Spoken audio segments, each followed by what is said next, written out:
that he would like to work for my firm. Because I had been a good listener and let Dick do most of the talking, he was able to weigh both sides fairly in his mind. And he came to the positive conclusion, which was a challenge he created for himself.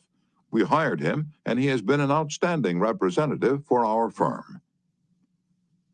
Even our friends would much rather talk to us about their achievements than listen to us boast about ours. La Rochefoucauld, the French philosopher, said, "If you want enemies, excel your friends. But if you want friends, let your friends excel you." Why is that true? Because when our friends excel us, they feel important. But when we excel them, they, or at least some of them, will feel inferior and envious.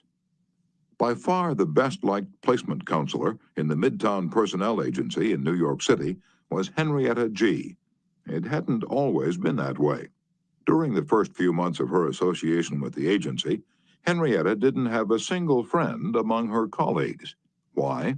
Because every day she would brag about the placement she had made, the new account she had opened, and anything else she had accomplished. "I was good at my work and proud of it," Henrietta told one of our classes. "But instead of my colleagues sharing my triumphs, they seemed to resent them. I wanted to be liked by these people. I really wanted them to be my friends. After listening to some of the suggestions made in this course, I started to talk about myself less and listen more to my associates. They also had things to boast about and were more excited about telling me about their accomplishments than about listening to my boasting. Now, when we have some time to chat, I ask them to share their joys with me, and I only mention my achievements when they ask." Principle 6. Let the other person do a great deal of the talking. Chapter 7. How to Get Cooperation. Don't you have much more faith in ideas that you discover for yourself than in ideas that are handed to you on a silver platter? If so, isn't it bad judgment to try to ram your opinions down the throats of other people? Isn't it wiser to make suggestions and let the other person think out the conclusion?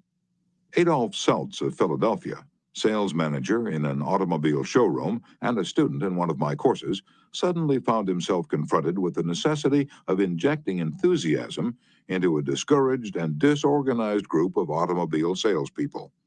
Calling a sales meeting, he urged his people to tell him exactly what they expected from him.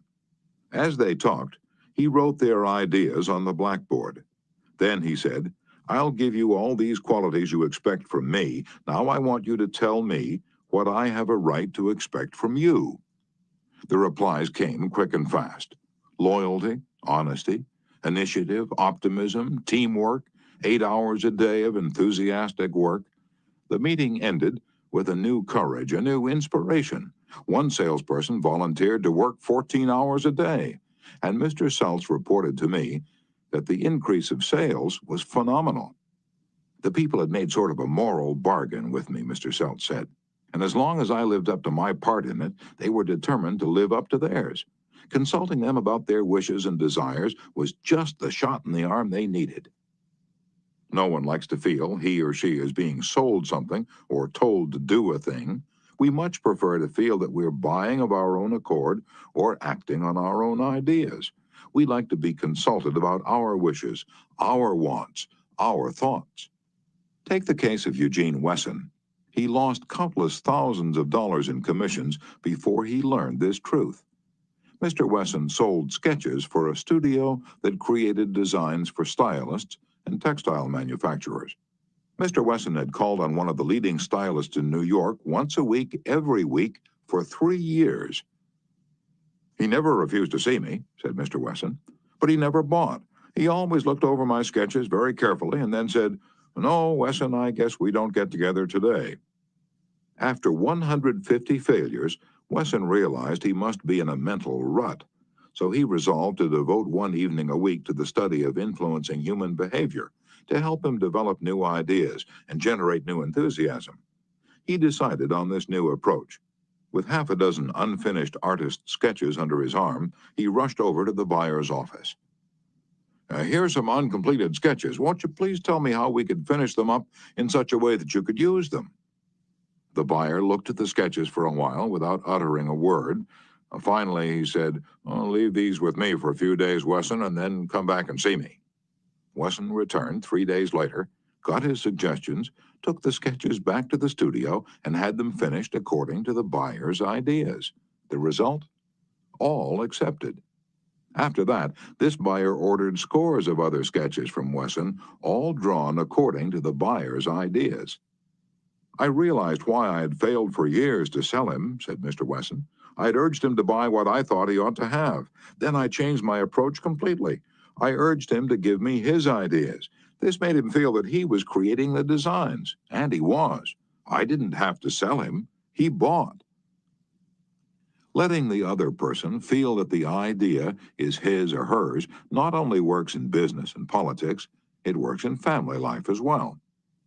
Paul M. Davis of Tulsa, Oklahoma, told his class how he applied this principle. "My family and I enjoyed one of the most interesting sightseeing vacation trips we'd ever taken.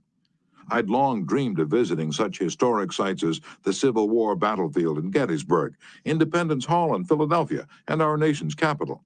Valley Forge, Jamestown, and the restored colonial village of Williamsburg were high on the list of things I wanted to see.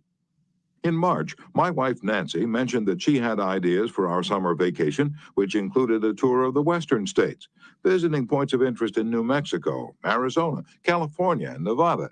She'd wanted to make this trip for several years, but we couldn't obviously make both trips. Our daughter Anne had just completed a course in U.S. history in junior high school and had become very interested in the events that had shaped our country's growth.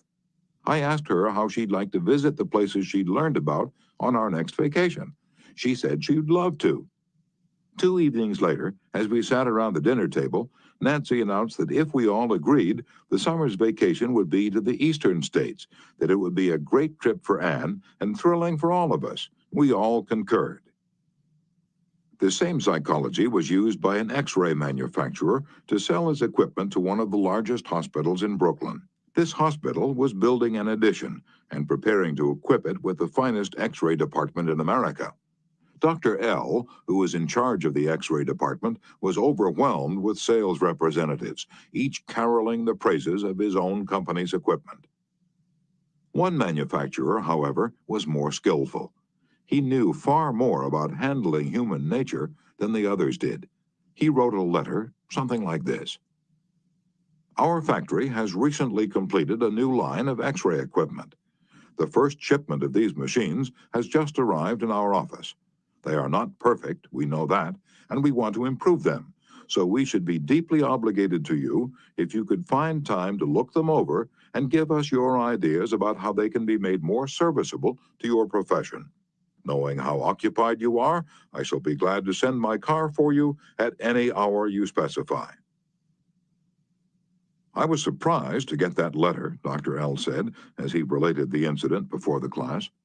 "I was both surprised and complimented. I had never had an X-ray manufacturer seeking my advice before. It made me feel important. I was busy every night that week, but I canceled a dinner appointment in order to look over the equipment. The more I studied it, the more I discovered for myself how much I liked it. Nobody had tried to sell it to me. I felt that the idea of buying that equipment for the hospital was my own. I sold myself on its superior qualities and ordered it installed."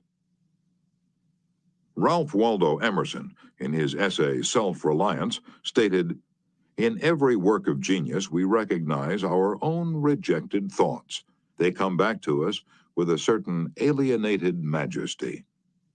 Colonel Edward M. House wielded an enormous influence in national and international affairs while Woodrow Wilson occupied the White House. Wilson leaned upon Colonel House for secret counsel and